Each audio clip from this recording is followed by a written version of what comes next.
everybody, it's me, Haley, from the Southwick family. Today is going to be a little bit different than our normal videos. If you need creative, fun date ideas that you can do from home, even with kids, then stick around because I'm going to share with you our new date night series that we're going to be starting on our channel, as well as a new project that I've been working on that we should release in a few weeks. Our channel is all about quality time and how to do creative, fun things with those you love. When I went to college, I got my degree in family studies. I'm very passionate about building strong families and strong relationships. And one way that you can do that is through creative quality time. In one of my classes, I had a professor share a study with us. Now, I don't remember what the study was called or who did it, so I apologize. If I figure that out, I will put that in the comments down below. In this study, they took couples and separated them into 3 groups. The first group didn't go on any dates. The second group had a weekly date night. However, they did the same exact thing every week. They just did the basic dinner and a movie,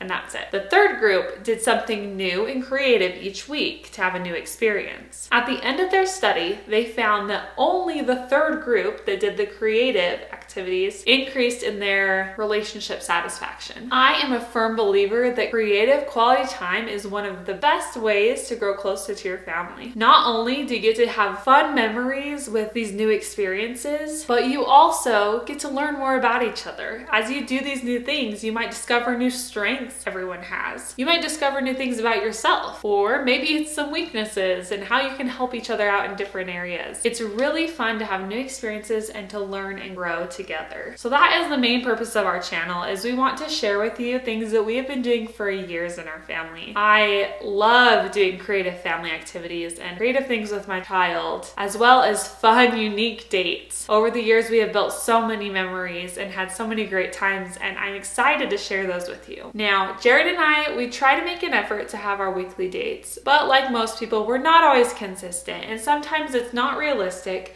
to get a babysitter or be able to leave the house. So sometimes, in order to make dates happen, we have to get creative in how we do it. One thing we've been doing for years is doing around the world themed dates. Together, we had the opportunities to go to Argentina and the Caribbean, and ever since then, I have just wanted to travel all over the world. Unfortunately though, that's expensive and we're not really in a place right now that we can travel all over the place, but hopefully we will someday. So instead of traveling around the world, we found a way to bring those countries to us. We're able to experience just a small taste of the foods they have there or the cultures that they have in those areas, which has been really fun. So here's where the special project comes in the new series. We are going to create an around the world date idea series for you guys. I'm also working on a package that has printables and things that you can use for these dates, as well as lists of lots of fun ideas. I'm hoping to release that in a few weeks, so stay tuned for that. But basically, over the years, we'll pick a country and we'll plan that date. Our very first one that we did was our date night for Africa. Now, I will be providing a wide range of how you can do this date. For some people, you might want to keep it super simple. Now, for me, I tend to get a little excited when I'm creating something, and it's hard to tell myself to stop creating things. So I tend to go a little bit overboard.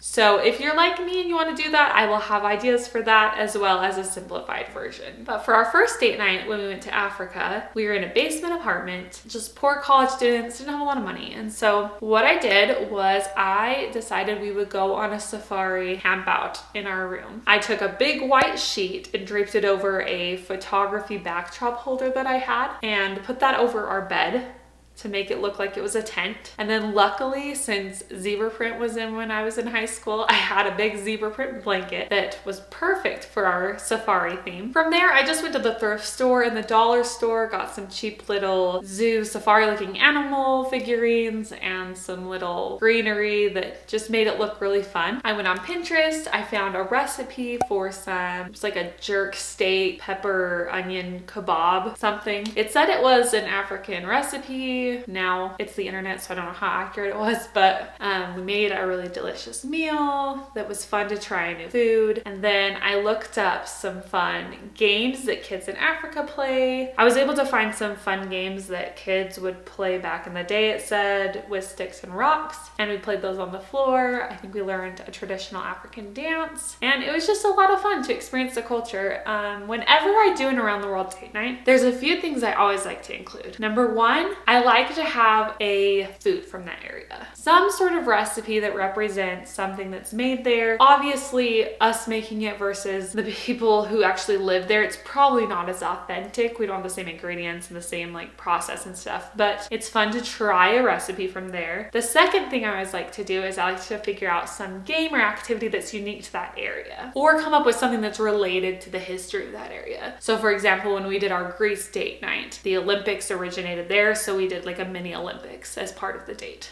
Just trying to get creative and do some stuff like that. And the third thing I like to do is I like to be able to explore that area. We'll have pictures from that area and kind of explore, maybe have a contest, see who can find the most unique thing to do in that area on the computer. But it's really fun to just experience something new, even though we're at home. Obviously, it's not the same as traveling, but it's the best we can get during times when we're at home with the kids and we can't leave. It still creates a really fun, unique date. We had an Ireland date where we made a traditional Ireland meal. We also, for this one, this isn't necessarily a game they play in that culture or anything, but since Ireland and potatoes are related, we did potato bowling, and that was really fun. We just set up water bottles at the end of the hallway and took some potatoes and just had a bowling tournament. And I was super pregnant at the time, as you can see in this video.